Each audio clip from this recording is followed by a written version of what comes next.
Al-Quran saat diturunkan kepada Nabi Muhammad SAW diturunkan sesuai dengan urutan-urutan kejadian-kejadian atau petunjuk-petunjuk yang dibutuhkan oleh Nabi saat Nabi beraktivitas di waktu itu. Jadi dari mulai misalnya pertama pengangkatan sebagai seorang Nabi turun Iqra 5 ayat kan. Nah, nanti diperintahkan untuk mulai berdakwah turun Al-Mudaththir misalnya. Ya.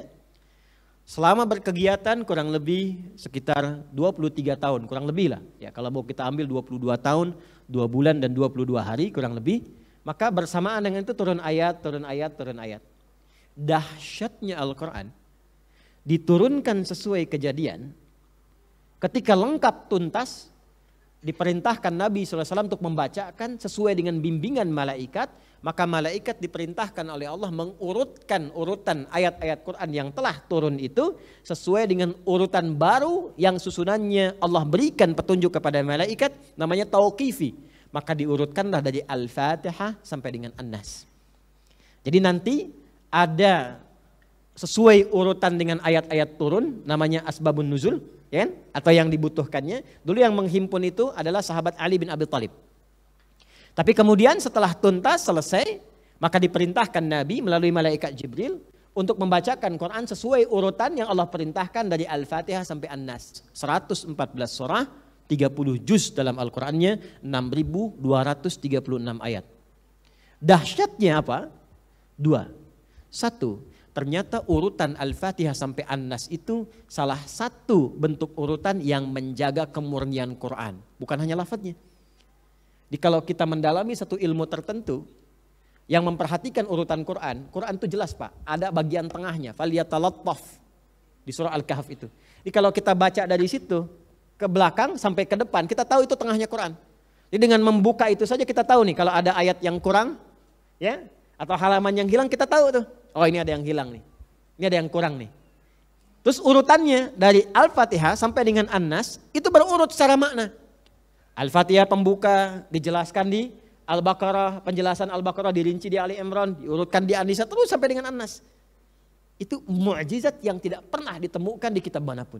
Ini menunjukkan bahwa Quran bukan karya manusia. Kalau bukan firman Allah nggak mungkin seperti itu. Ya? Baik, selanjutnya apa lagi? Selanjutnya yang paling luar biasa, peristiwa-peristiwa yang terjadi kan acak kan? Nggak berurut kan? Ya kan?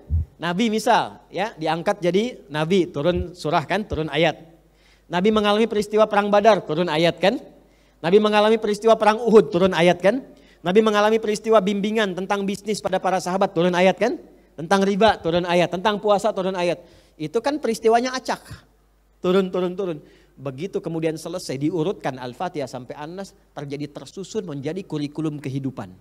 Bimbingan hidup. Jadi kalau Anda pebisnis, Anda tinggal keluarkan ayat-ayat tentang bisnis dari Al-Fatihah sampai An-Nas, rinci keluar. Kalau Anda seorang penuntut ilmu, keluarkan ayat-ayat ilmu dari Al-Fatihah sampai An-Nas, rinci keluar. Kalau Anda misalnya ingin apa lagi, ingin apa yang diinginkan, keluar ayatnya. Maka jadi kurikulum. Makanya Quran disebut hudan, bukan sekedar kitab bacaan. Quran surah kedua Al-Baqarah ayat 185.